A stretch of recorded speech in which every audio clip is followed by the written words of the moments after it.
científica en la universidad, servidora pública en su momento también, siempre en la defensa y la lucha por la protección y cuidado del medio ambiente. Doctora, bienvenida, gracias por este espacio. Muchísimas gracias a ustedes por el interés sobre estos temas y bienvenidos con la audiencia. Muchas gracias. Gracias, doctora. Don Enrique Quintana, muy buenas noches. Buenas noches, Julia, bienvenida. Gracias. Don Víctor Piz, bienvenido, gracias. Gracias, Leonardo. Saludos a todos, bienvenida, Julia. Muchas gracias. Antes de entrar de lleno en el análisis y la discusión, doctora, no solamente en torno al medio ambiente, sino al momento que estamos viviendo en México, le quiero pedir una reflexión sobre el reciente deceso, el fallecimiento del doctor Mario Molina, nuestro premio Nobel de Ciencias, un hombre muy destacado a nivel internacional, innovador, pionero también en la lucha y la defensa por el medio ambiente. Yo estoy seguro que usted tuvo una relación de trabajo y de colaboración con el doctor. Pues sí, gracias por la pregunta, porque la verdad es que la ciencia mexicana y la ciencia del mundo estamos de luto y conmocionados. No esperábamos para nada, porque él estaba bien de salud. Tuvimos la oportunidad todavía el día lunes, justo hace una semana, de trabajar con él en el Colegio Nacional, y a las 48 horas él haya fallecido.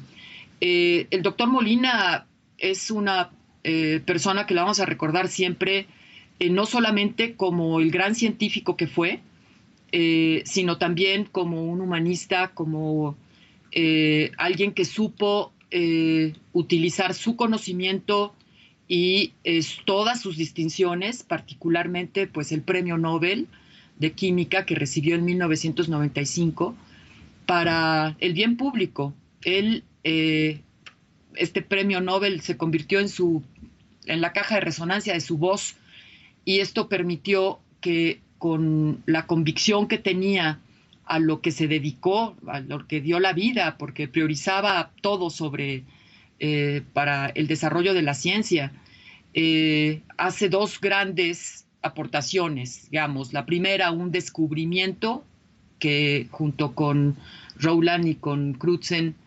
entienden cómo es que se está degradando el ozono, y predicen desde 1974, en un artículo que sacan Molina y Rowland, predicen que va a ocurrir un problema en la capa de ozono, en la estratosfera, que esto va a romper las moléculas de ozono, va a permitir la entrada de los rayos ultravioleta con grandes consecuencias. Y años después ocurrió. Esta predicción fue la que les dio, Crutzen llegó a esto mismo por otra vía, con el entendimiento de moléculas que también rompían, pero estas eran de nitrógeno y las otras son las clorofluorocarbonados, las que provocaban esta ruptura. Llegan a la misma conclusión, les dan el premio a los tres, pero entre que reciben el premio y que ellos hacen estos descubrimientos, pasaron casi 20 años y estuvieron activos en la comunidad científica, y se salieron de allí, expresaron su voz en todos los foros posibles, difundieron este conocimiento, influyeron en los tomadores de decisión, y llegó a establecerse un protocolo en las Naciones Unidas para eliminar estas sustancias. Hoy sabemos que es una historia de éxito y que en la segunda mitad del siglo XX el tema de la capa de ozono quedará resuelto. Con este mismo modelo, que era un conocimiento científico que se basa, en el cual se basan las decisiones, se establece un acuerdo multilateral, hay una reconversión tecnológica y los consumidores cambiamos los productos que estamos consumiendo. Ese modelo trata de aplicarlo para su otra gran aportación, que es el cambio climático. él como estudioso de la química atmosférica, se da cuenta de que el cambio climático es un tema, y esto junto con el resto de los científicos, que es un tema que estamos provocando los humanos por nuestra actividad y por el tipo de desarrollo, pero que hay soluciones, que hay otro tipo de desarrollo que podemos llegar a evitar que estemos generando esa cantidad de gases de efecto invernadero, que es lo que nos está provocando el cambio climático y que es un asunto absolutamente catastrófico si no hacemos algo, que lo van a resentir los jóvenes que hoy tienen 20 años.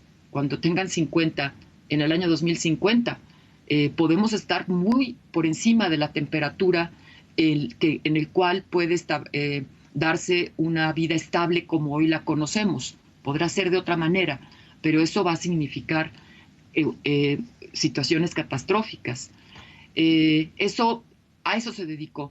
Eso estuvo con su voz, con su prestigio, estuvo todo el tiempo insistiendo en la emergencia climática, en la posibilidad de que sí hay alternativas, que es el conocimiento científico en el que nos debemos de basar, que las decisiones políticas para poder avanzar en una ruta hacia el desarrollo sustentable son completamente viables. Y lo dijo hasta pocas horas de morir. Pues para honrar su legado todos tenemos que seguir estos ejemplos de una conducta como él estuvo manejando toda su vida profesional.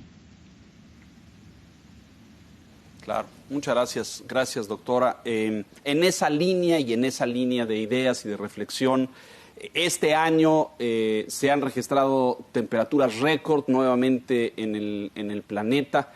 Así lo han reportado a nivel internacional. De hecho, hay una por ahí que es la más alta en los registros de no sé cuánto tiempo. No estamos como humanidad, como comunidad humana en el planeta deteniendo el cambio climático a pesar de los debates, los congresos, los postulados, la insistencia de voces como la del doctor Molina y muchas otras diciendo que hay que tener cuidado con esto por las consecuencias que traerá para el mantenimiento de la vida en el planeta. Pero vemos gobiernos que no prestan atención o líderes que no prestan de forma muy señalada en Estados Unidos, etcétera. ¿Qué balance haría hoy, doctora, de la situación que estamos viviendo en este momento? ¿Qué sí se ha logrado, qué no hemos logrado? Bueno, un balance muy apretado. Vamos mal. Trato de explicarlo. El tema de cambio climático sí se ha posicionado en general en la agenda global. Eso no significa que en todos los países. En un momento me refiero a ello. Pero sí hay un cambio muy importante de cuando el doctor Molina empieza en los años 70, de cuando se da la primera conferencia de clima, de cuando adoptamos en los países en la Cumbre de la Tierra en 1992, esa cumbre de Río de Janeiro, se adopta la Convención Marco de las Naciones Unidas para el Cambio Climático, del 97, cuando firmamos el Protocolo de Kioto. Todo es un cambio con respecto a ahora. Cambios en conocimiento. Está toda la evidencia científica demostrando de que esto no es una situación de cuidado, es una situación de emergencia. Está predicho lo que puede ocurrir, tal y como lo hizo en su momento con la capa de ozono Molina. Hoy sabemos lo que puede ocurrir, porque ya empieza a ocurrir. Ya es un hecho de que tenemos 1 grado centígrado promedio en la temperatura de todo el planeta. Eso empieza a afectar a la biodiversidad. Hay muchas especies que con esos cambios de temperatura ya no se pueden adaptar correctamente. Empieza a haber ciclos de vida que están modificándose, sobre todo en los más sensibles, los insectos, los anfibios. Hay un cambio que ya lo tenemos científicamente demostrado. Esto está teniendo repercusiones muy importantes a nivel económico, porque muchos de estos cambios tienen que ver con un clima que va modificándose. Ese clima está definido por las corrientes de mar, por las corrientes de aire, por la orografía y la situación geográfica en la que cada país se ubica. Con esa combinación, tenemos ya cambios. ¿Qué estamos viendo claramente? Hay huracanes que se están incrementando en el número y en la intensidad. Es decir, cada vez tenemos más en toda la zona que corresponde, por ejemplo, a la región de México, a la parte del Caribe. Son cada vez más huracanes. Había en promedio 2 en 1975. Estamos en promedio en 27 de huracanes que después no todos son de alta intensidad, pero la diferencia es altísima entre 2 y 27 en el lapso de menos de 50 años. Estamos teniendo regiones más secas en el mundo, como tiene que ver con toda la zona subsahariana en África, lo cual es dramático, porque además ahí hay un incremento de población en algunos países muy importante y hay condiciones de hambruna. Estamos teniendo mucha más lluvia en otros lados, en las partes más nortes del mundo. Está habiendo un derretimiento de los hielos, está habiendo una retracción de los glaciares. Nuestros glaciares como el Iztaccíhuatl, el Popocatépetl, están retrayendo sus glaciares de manera significativa. Hay cambios que los estamos viendo muy claros y esto se proyecta en el tiempo. Ya lo tiene la conciencia de la gente. Ya estamos hablando aquí en un programa de medios de comunicación. Está en la prensa, está en la conciencia de los niños. La gente sabe en general lo que es el cambio climático, pero las acciones que estamos haciendo y lo que estamos dispuestos a cambiar en términos de personas y en términos de países y de economías y de rutas y de modelos de desarrollo no es suficiente definitivamente. Estamos muy por debajo. Y sobre todo hay naciones como los Estados Unidos que la agenda del señor Trump está echando marcha atrás, acuerdos que se vinieron dando durante muchas décadas que Estados Unidos ya estaba metido y en la vanguardia. Por eso se firma el Acuerdo de París. Por eso no es un protocolo. El Acuerdo de París es un acuerdo porque Estados Unidos no podía firmar un protocolo porque el Senado de la República, que es republicano fundamentalmente, no iba a adoptarlo. Al firmarlo como acuerdo, el Ejecutivo tiene la facultad de hacerlo, pero el mismo Ejecutivo, era con Obama, el mismo Ejecutivo se sale. Esperemos que esto no se mantenga, porque esto sí puede ser una situación muy catastrófica. Por eso la agenda que trae Biden es una agenda del cambio climático que no solamente da continuidad a la agenda que traía Obama en el cambio climático, que además en esa agenda participó activamente el doctor Molina y por eso es que recibe esta condecoración de la Medalla a la Libertad de los Estados Unidos de manos de Obama. Esa agenda hoy se recoge y se amplía. Es un programa estupendo que tiene Biden para el combate al cambio climático. No ocurre lo mismo con Bolsonaro. Está en una situación igual de no querer cumplir. Pero a mí me preocupa mucho en mi país. Yo no estoy viendo en la agenda nacional el tema del cambio climático. Veo una agenda desdibujada. Cuando tenemos avances muy importantes de cómo íbamos enrutados para bajar y llegar al compromiso que tenemos de disminuir al año 2030 el 22% de las emisiones que estamos haciendo, de repente se vuelve a acelerar porque hay decisiones en las que volvemos a depender de los hidrocarburos. El caso de la refinería de Dos Bocas nos retrasa las metas, pero también el freno que se tiene hacia las energías limpias. Esto no son buenas noticias y yo creo que es que no se ha entendido suficientemente en el país lo que significa no cumplir. Y no es cumplir con una agenda que alguien nos dictó, es una agenda nacional, porque el tema del cambio climático se convierte en un problema de, si no atendemos, contaminación de la atmósfera, que tiene que ver con la salud inmediatamente, con la deforestación, que tiene que ver con la pérdida de la biodiversidad, con el mal manejo de los fertilizantes, que tiene que ver con la contaminación del agua y de los suelos, y con la mala disposición de los desechos, de la basura, que genera también gases de efecto invernadero. Estas 4 cosas es lo que hace casi el 85% de la producción de gases de efecto invernadero en nuestro país, y es nuestra agenda nacional. Nadie queremos que se pierda la biodiversidad, que se siga contaminando la atmósfera, que se sigan contaminando las barrancas y todos los sitios que se está depositando la basura a cielo abierto y que se siga contaminando el agua y el suelo, que afecta a la salud humana y a los animales y a las plantas por el uso inadecuado de los fertilizantes. Ese es un paquete que tiene que ver con nuestra agenda de desarrollo, con nuestra agenda nacional, pero yo no la veo.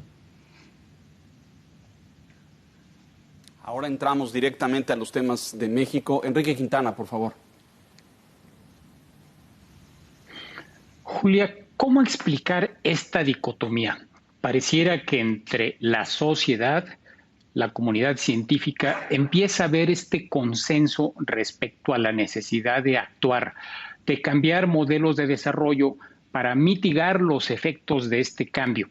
Sin embargo, ya referías tú el caso de Trump, el caso de Bolsonaro, China, que es la economía con crecimiento más acelerado del mundo, si bien por lo menos en el discurso ha matizado sus posiciones, en la realidad sigue siendo uno de los principales emisores de gases de efecto invernadero. ¿Cómo lograr que los políticos, los tomadores de decisiones se sincronicen con esta visión de los científicos, de la sociedad? Pareciera que en el caso que tenemos enfrente, que son las elecciones en Estados Unidos, algo de lo que se juega más allá del color de los candidatos es justamente la visión, Biden o Trump, respecto a las políticas sobre el cambio climático. Si ganara Trump, pues tendríamos 4 años más de una gestión que, como él dijo en 2018, cuando le presentaron el informe, no me lo creo. Y esa fue su posición prácticamente a lo largo de toda, o ha sido a lo largo de toda su gestión. ¿Cómo romper esta dicotomía?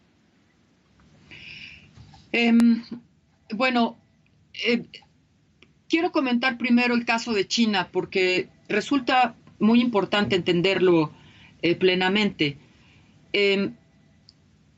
Hace 15 años, China, particularmente me coloco en 1997, cuando se firma el protocolo de Kioto. China, con el grupo de los 77, que se llama así, Grupo de 77 más China, no formaron parte de los compromisos que se tenían que adquirir para disminuir gases de efecto invernadero, sino el compromiso quedó en los países desarrollados, que son los que se llamaban el anexo 1. Así transcurrió el tiempo de vigencia del protocolo de Kioto, que terminó su primera fase en el 2012. No se cumplieron, los países desarrollados no cumplieron con lo dicho, pero además el crecimiento de los países en desarrollo fue muy alto. Todas las economías emergentes empezaron a crecer. Ahí está China, ahí se coloca China en un proceso de crecimiento económico bárbaro que lo hace a partir de la producción de energía con carbono. Cada día, esto es increíble, pero cada día se instalaba una nueva planta de carbono, se inauguraba, digamos, una nueva planta de carbono, cada día por muchos años. Y esto fue el motor del desarrollo, que sin duda no acababa. Se convirtió entonces China en el primer emisor de gases de efecto invernadero, superó al que estaba siempre en primer lugar, que era Estados Unidos. Entonces, en ese momento es cuando ya se empieza a discutir el fin del protocolo de Kioto, entramos a la nueva fase, que es nuevos acuerdos, y esos son los acuerdos de París, que se culminan en su negociación en el 2015. Y hay una cosa muy importante en los acuerdos de París. Los acuerdos de París reconocen la responsabilidad común de todos, que estamos todos provocando el cambio climático, pero diferenciada porque hay unos que más y otros menos.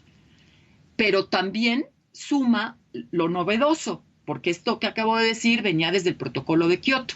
Lo nuevo del protocolo del Acuerdo de París es que todos tenemos que contribuir. ¿Con cuánto? Con lo que queramos. Y entonces se convierten en las metas voluntarias, que cada país dice, bueno, yo aporto esto a la resolución del problema.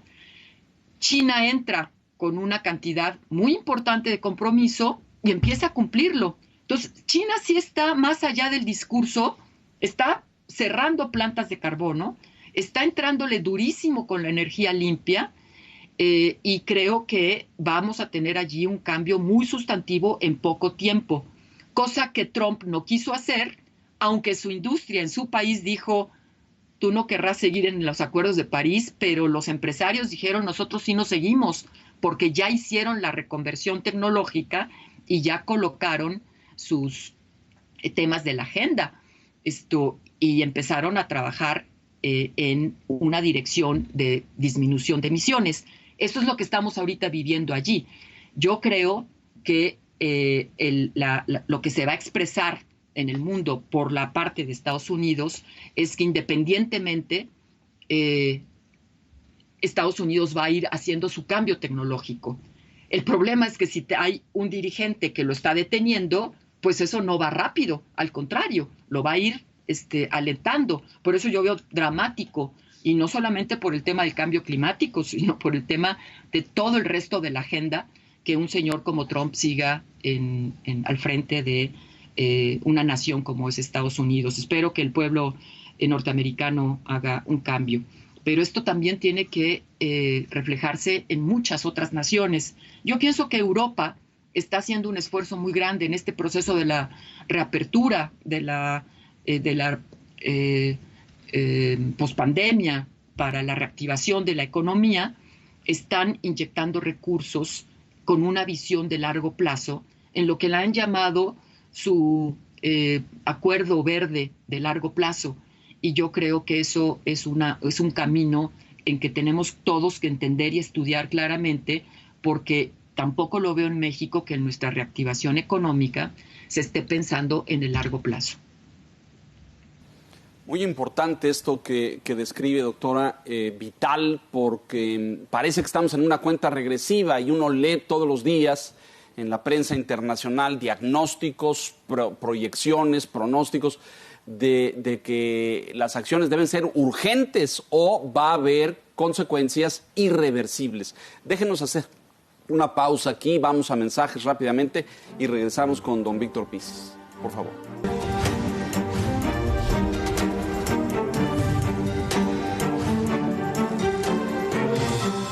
Los grandes empresarios quieren saber del cierre de bolsas en México y Nueva York y del comportamiento de los principales indicadores bursátiles. Informamos, analizamos y profundizamos en todo aquello que les interesa del medio financiero. Al sonar la campana, con Lucero Álvarez, lunes a viernes, 3 de la tarde. El Financiero Bloomberg. Información con poder. El video de El ratero de la combi, donde se ve un robo en transporte público frustrado por los pasajeros, se viralizó en redes sociales con miles de memes, cumbias y hasta una piñata. Pero, ¿qué más podemos decir sobre este tema? Primero, la delincuencia aumentó en el Estado de México y la Ciudad de México en el mes de junio, pues se registraron 39.220 presuntos delitos. Esto es 16% más que en el mes anterior. De estos, el 40% son robos a casa-habitación, a transporte público, de autopartes, entre otros. En el Estado de México, lugar donde ocurre la historia de El ratero de la combi, se registraron 496 robos en transporte público, 2.7% más con respecto al mes de mayo. Y aunque no todas las historias de robos tienen estos finales, es un hecho que ocurren todos los días a los mexicanos. Pero si tomamos en cuenta la cifra negra, es decir, los delitos que no son denunciados ante la autoridad, la situación es peor, pues solo se conoce el 9.1% de los delitos en el país. Volviendo a la historia, si el artículo 17 de la Constitución dice que nadie puede hacer justicia por su propia mano, ¿por qué las manos y los pies de los pasajeros cayeron sobre el asaltante? Al parecer, es culpa de las autoridades ministeriales y la poca confianza que las personas tienen en ellas. Así es, la razón más grande por la cual las personas no denuncian es por causas atribuibles a la autoridad. En redes hubo quienes manifestaron que la reacción de golpear al asaltante no es justificable. Sin embargo, para otros es comprensible, dado que la población considera que la seguridad pública es el principal problema del país, según la encuesta nacional del Financiero. No sabemos hasta dónde llegará el ratero de la combi, pero es posible que historias similares sigan ocurriendo hasta que las autoridades apliquen medidas más serias contra el crimen.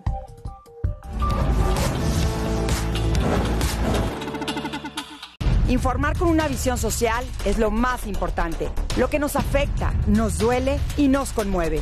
Conmigo encontrarás la información más importante y habrá siempre un espacio para que tu voz sea escuchada. A las 20 con Sofía Villalobos, de lunes a viernes, 8 de la noche. El Financiero Bloomberg, información con poder.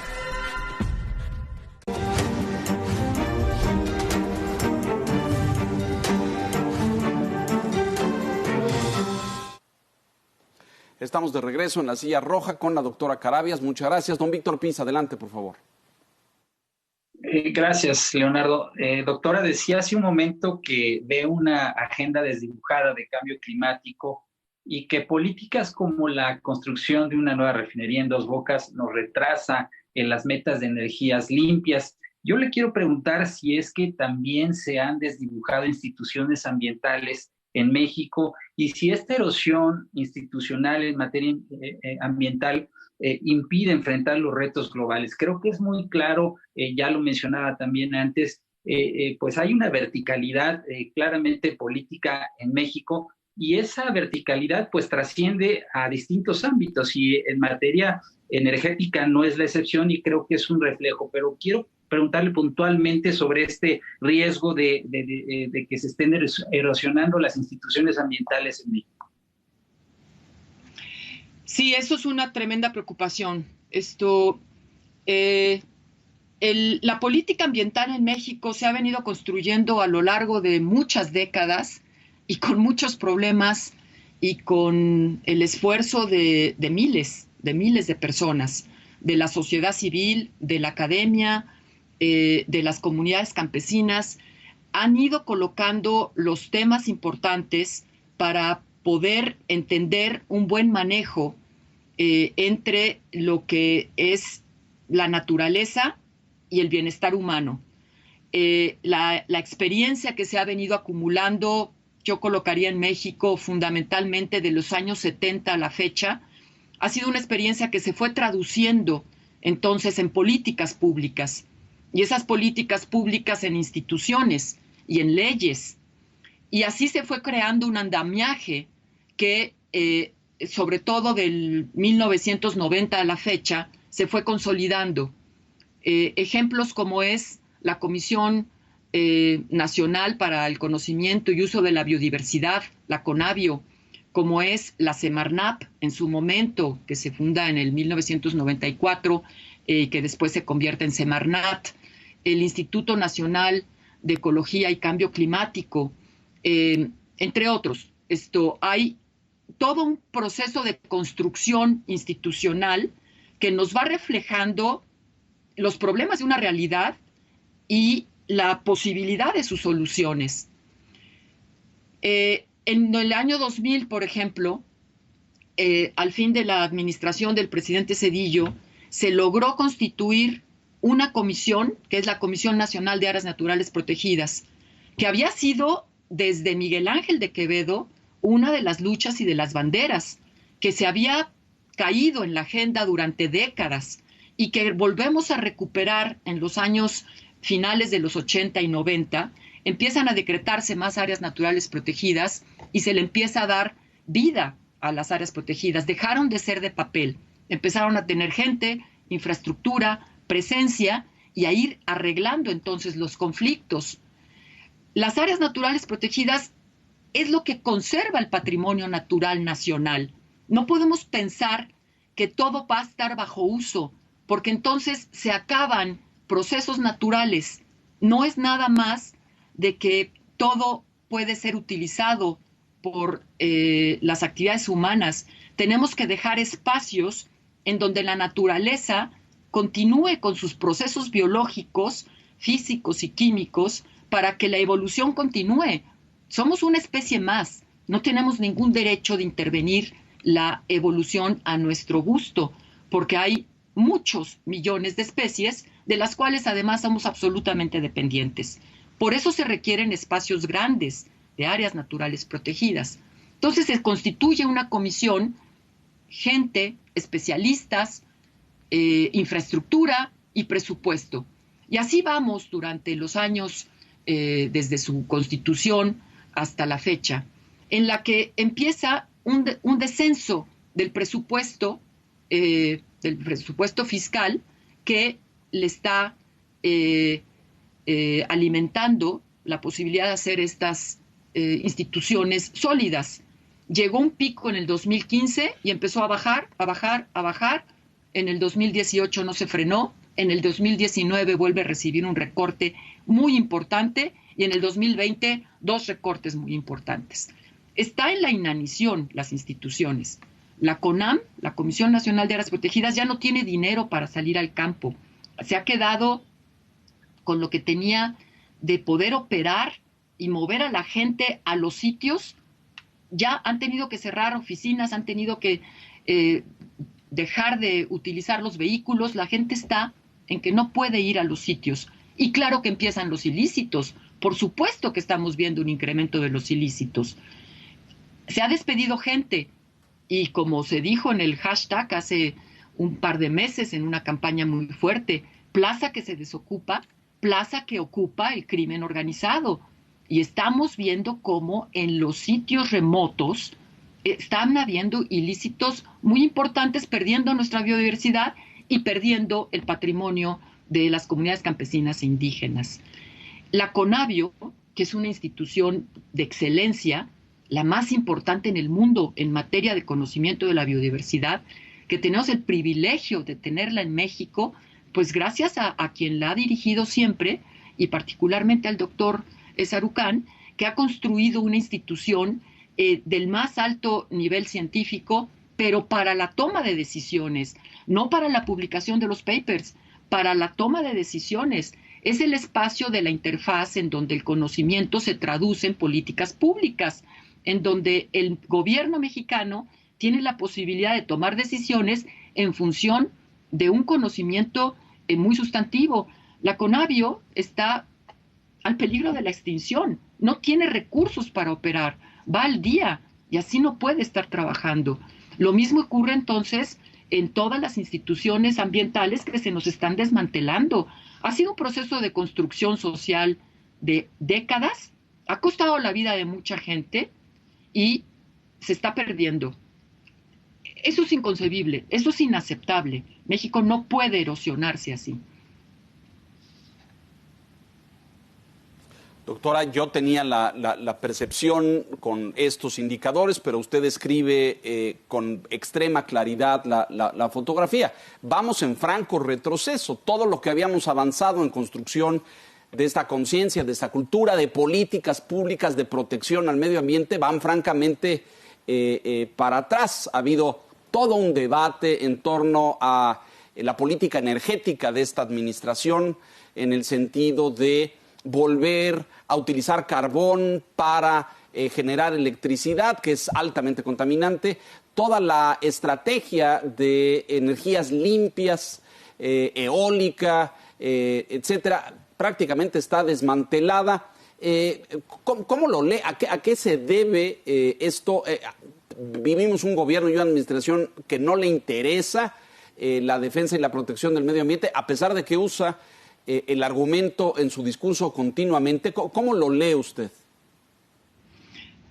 Bueno, yo creo que no se ha entendido en lo que estamos realmente. No se ha querido escuchar a la ciencia, no se ha querido escuchar el problema, a la cantidad de diagnósticos que existen, nacionales y mundiales, en donde no hay cuestionamiento sobre la ruta que estamos llevando inadecuada en el mundo, y en eso México no se salva. Yo creo que no se ha entendido por los tomadores de decisión. El Yo la verdad tengo esperanza con la secretaria Albores. Tuvimos un muy mal periodo en los meses pasados. Una visión completamente encontrada. Yo creo que la secretaria Albores es una secretaria muy sensible a los temas ambientales, al desarrollo de las comunidades campesinas, indígenas, y entiende muy bien la compatibilidad entre el bienestar social y la protección del medio ambiente. No solamente no son dos temas que están enfrentados, son temas indispensables de que vayan juntos. No se puede pensar en el bienestar, no vamos a poder superar la pobreza. O sea, eso es una cuestión categórica. No vamos a poder superar la pobreza en nuestro país si seguimos deteriorando el medio ambiente.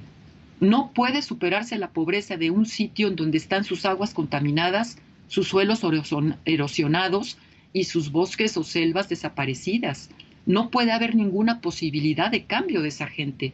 Solamente de la mano, en un buen medio ambiente sano, saludable, que funcione con las leyes naturales, que las respetemos, vamos a poder lograr el bienestar de toda la población. Y no solamente de la población rural, que fue el ejemplo que acabo de poner. Los urbanos somos absolutamente dependientes de la naturaleza. Todos los días comemos biodiversidad, todos los días nos vestimos con biodiversidad, todos los días respiramos aire que la naturaleza nos está generando como un servicio ecosistémico, y todos los días bebemos agua limpia que la naturaleza está generando. O sea, no somos conscientes de la dependencia que tenemos con la naturaleza. Ese es un gran problema. Y eso no se traduce entonces en una demanda social. Hemos visto las campañas electorales en donde el tema ambiental no aparece seriamente en los partidos. Hemos visto a un gobierno que no toca el tema. Yo no he escuchado el tema de medio ambiente con profundidad en ninguna de las mañaneras. Yo no he escuchado un planteamiento del presidente López Obrador sobre el cambio climático, y me encantaría poder saber cómo lo ve. No hay una agenda todavía de cambio climático, no ha salido el Programa Nacional de Cambio Climático, y estamos en falta porque la ley lo plantea que tiene que salir en los primeros meses. Ya llevamos muchos, no tenemos un planteamiento. Sí hay un retroceso. La CFE no le interesa el tema ambiental. No le interesa a la persona que dirige en la CFE el tema ambiental, eso lo sabemos. La Secretaría de Energía no es que esté en contra de las energías limpias, por supuesto que no está en contra. El problema es que está favoreciendo la energía que tenemos más fácil al alcance. Y eso no es una forma de ver el largo plazo ni el mediano plazo. Se han puesto frenos a la energía limpia. Es indispensable quitar esos frenos. La iniciativa privada, si comete corrupción, errores, si no cumple, que se sancione, como todo. Estoy absolutamente a favor de todo el proceso de acabar con la corrupción. Eso es lo que nos ha lacerado tanto a nuestro país, por supuesto. Yo siempre, cuando estuve en la Secretaría, dije, el que meta la pata, le echamos una mano. El que meta la mano, implacable. Se denuncia. Es el combate a la corrupción, por supuesto, una prioridad. Lo que no lo podemos hacer es tirando todo. Y ese es el tema de los fideicomisos. Los fideicomisos es una herramienta. Se ha convertido en una cuestión emblemática. Es una herramienta que fortalece al quehacer científico y al quehacer cultural en nuestro país, tecnológico. Es una herramienta que ayuda a salirse de una dinámica del presupuesto anual que es imposible programar una cuestión de mediano y largo plazo que requiere la ciencia y la cultura en una programación anual, porque no hay certidumbre de lo que va a pasar el año que viene. Yo quiero poner un ejemplo de lo que significa la pérdida del Fonden. Es inconcebible. Cuando tuve a mi responsabilidad en la Secretaría el tema de los incendios forestales y de las inundaciones, porque en la Secretaría está la parte de los bosques y está el agua. Los primeros años era un infierno poder trabajar con ello, porque en el momento que se necesitaba el recurso para atacar los incendios, no estaba disponible. Y salía el dinero de Hacienda cuando ya estábamos en lluvias. Y cuando necesitábamos el dinero de las lluvias, no salía el dinero a tiempo de las inundaciones. Es por eso que el presidente Zedillo coloca el Fonden y hay un cambio absoluto en poder atender. Instantáneamente se pueden atender las cosas. Hay un desastre natural y ahí está el recurso disponible. Si hay malos manejos en algún fideicomiso, por supuesto que hay que pasarlos por toda la transparencia y la rendición de cuentas, y quien ha ejercido mal manejo de esos recursos públicos no tiene que ser criticado, tiene que ser juzgado conforme a la ley y juzgado y sancionado. Pero no podemos tirar un instrumento que en ciencia y tecnología nos estaba permitiendo planear de largo plazo. No puede haber una ciencia que se planee al día.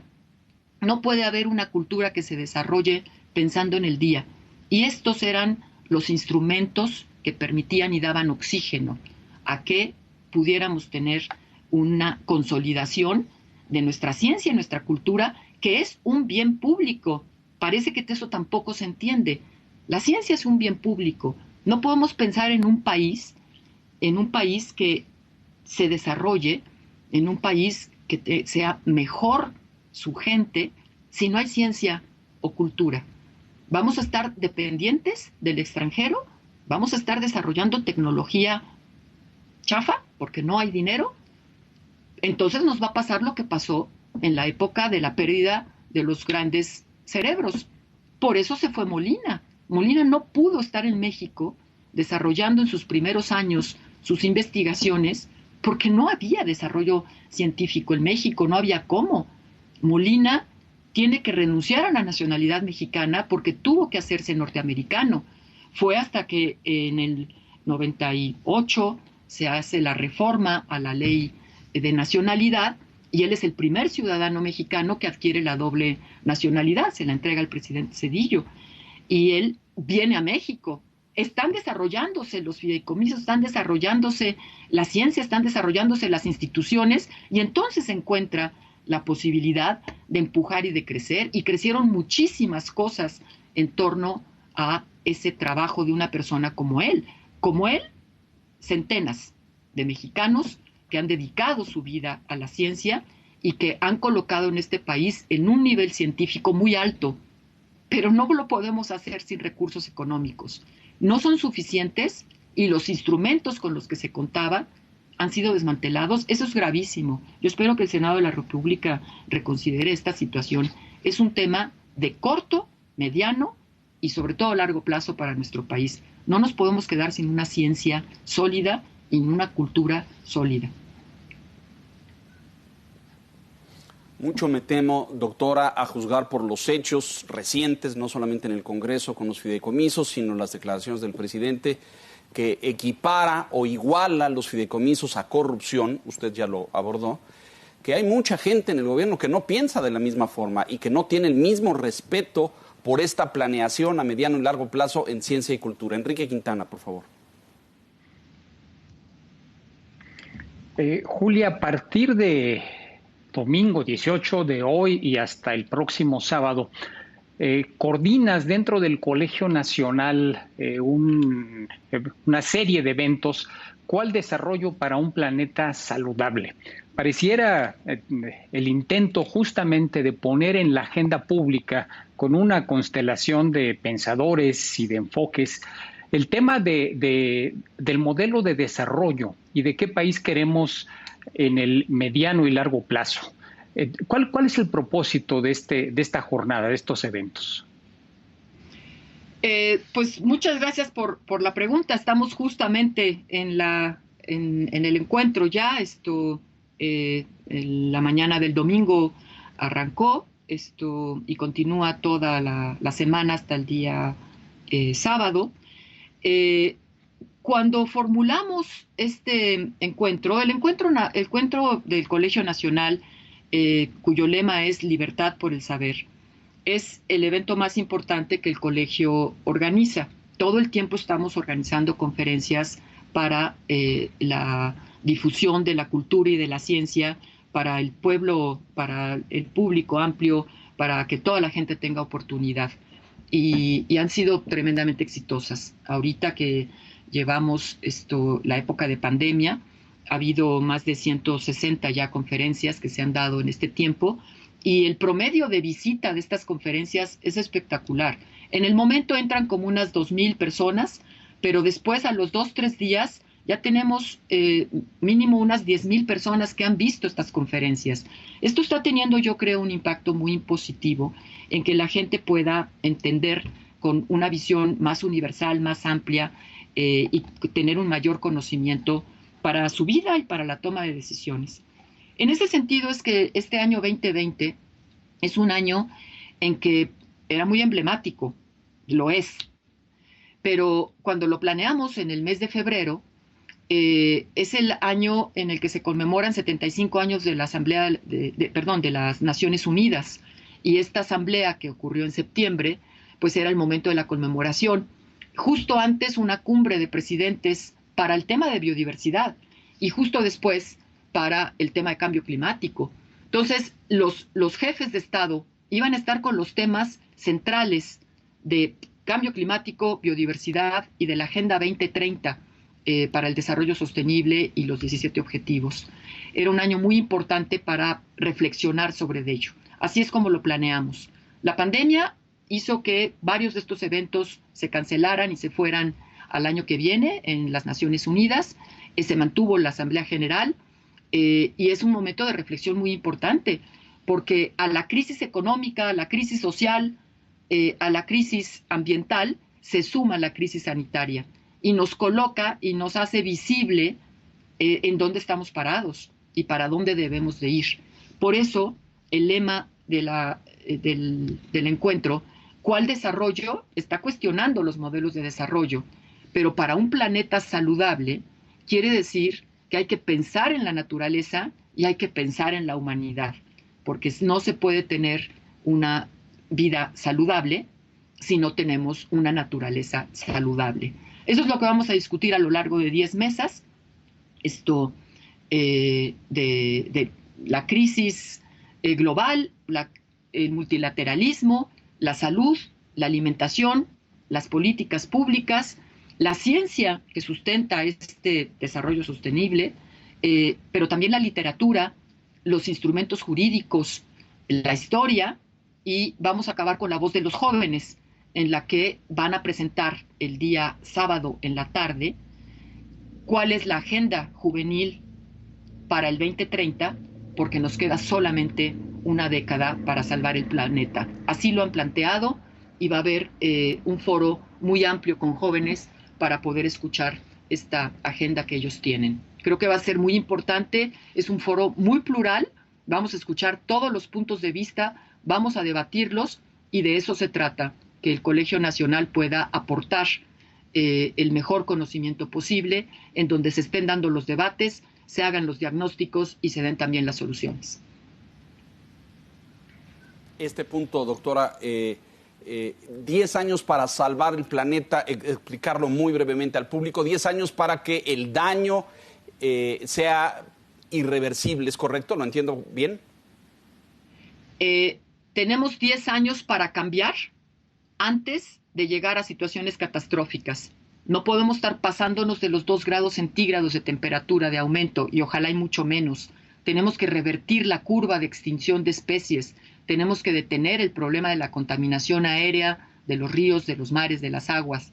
Tenemos que cambiar las formas productivas que están generando la sobreexplotación de especies y que están generando los procesos de cambio climático. Tenemos estos 10 años en donde la ciencia está diciendo se nos agota el tiempo del cambio, porque podemos entrar a situaciones en que ya nos generen lo que se llaman sobrepasar los umbrales y entonces estar en situaciones pues mucho más difíciles.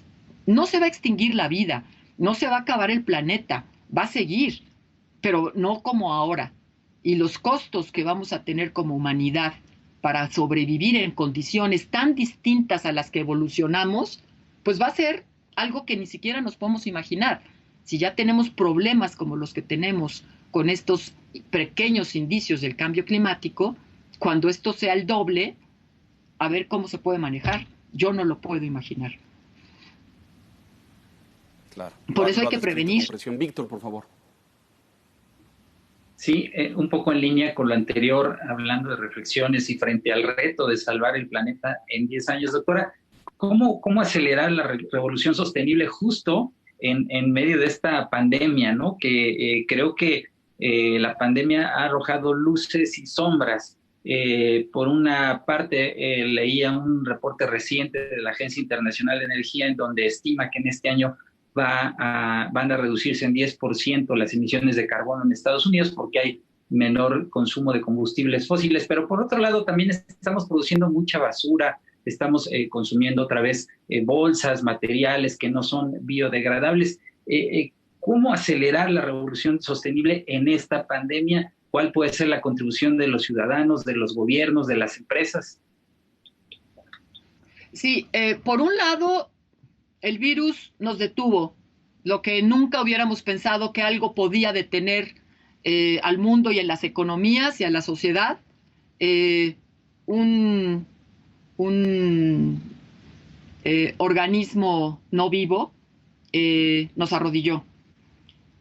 Pero por el otro lado, ha generado un problema de hábitos distintos que no es que tampoco esté deteniendo el deterioro en estos momentos. El que no tengamos la misma actividad económica y social no quiere decir que estamos bajándole a la contaminación. Sí es cierto que le estamos bajando en este momento a las emisiones, pero en los momentos de la reapertura se suben no solamente tan rápido como estaban, sino ha habido países en que se ha detectado cómo se incrementó el proceso. O sea, esto no es bueno para nada, no son buenas noticias en ningún sentido. El que veamos un felino cruzar calles o un mamífero cruzar calles en las ciudades no nos está diciendo que la naturaleza se está recuperando. Es que hay un momento de menos amenaza, pero la recuperación es que necesitamos esos espacios para dejar a la flora y a la fauna seguir su curso. Se tienen que conservar esos espacios naturales. Y hoy esos espacios naturales, en México y en el mundo, están amenazados porque no están siendo cuidados por nadie.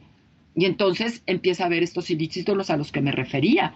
Entonces, esta situación de ilícitos es un problema y no hay capacidad de enfrentarlos porque la pandemia tiene detenido y los recortes presupuestales en el caso mexicano. La pandemia nos tiene que poner un horizonte diferente, nos tiene que hacer reflexionar. Puso en la visibilidad el tema de por qué estamos en esta situación. Y esta situación en el mero fondo de su origen es que tenemos una pésima relación los humanos con la naturaleza. Hemos reducido sus espacios en donde la flora y la fauna se concentran. Eso hace que cambien todas las relaciones entre interacciones planta-animal. Eso hace que se facilite el brinco de algunos microorganismos hacia los humanos y eso hace que se convierta en una epidemia por la globalización que es tan fácil moverse en el mundo. Nos está reflejando que no vamos en buen camino. Tenemos que conservar nuestros espacios, tenemos que manejar completamente distinta la fauna y dejarse de sobreexplotar y tenemos que disminuir las emisiones que están generando los procesos de actividades humanas y tenemos que irnos hacia las energías limpias urgentemente y en un buen manejo de los residuos y de los agroquímicos. Con esos ajustes está claramente establecida cuáles son las prioridades. Tenemos que hacer cambios en los sistemas agroalimentarios, en los sistemas de energía, en los sistemas de agua, y esa ruta no requiere de más ciencia, se tiene toda la evidencia, requiere de decisiones políticas, y la Agenda 2030 nos lo plantea. Yo espero que estemos conscientes y a tiempo todavía de hacer un cambio, y espero que los partidos tomen este tema, que la sociedad mexicana se organice y tome este tema, y que el gobierno entre en esta dirección, a lograr la sustentabilidad del desarrollo y no pensar nada más en el muy corto tiempo. Ojalá y así sea, doctora. Llegamos al final. Usted tiene una agenda apretada. Debemos despedirnos. Conclusiones, señor Piz, por favor.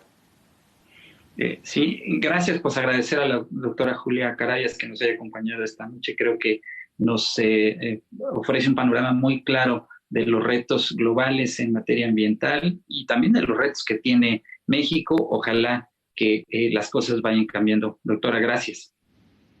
Muchísimas gracias a ustedes. Enrique, por favor.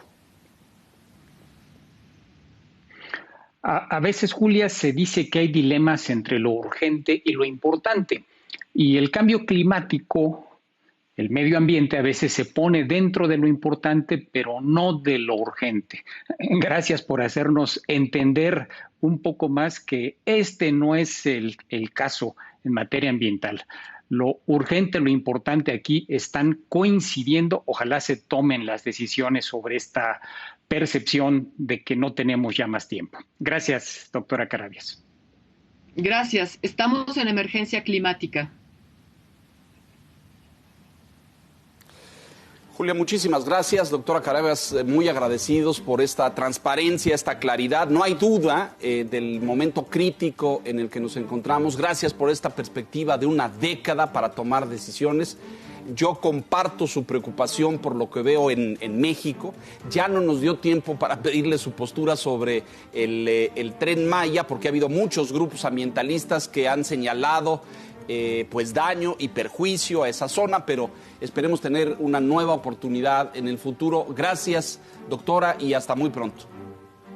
Muchísimas gracias a ustedes y con mucho gusto cuando tengan oportunidad hablamos de más temas ambientales. Gracias por esta invitación. Bienvenida y muchas gracias. Señor Piz, muy buenas noches. Gracias. Señor Quintana, muy buenas noches. Buenas noches. Y gracias a usted que nos hace el favor y la gentileza de escucharnos. No se despeguen mucho más aquí en el Financiero Bloomberg, La Silla Roja, puntualmente la semana entrante. Hasta entonces, gracias.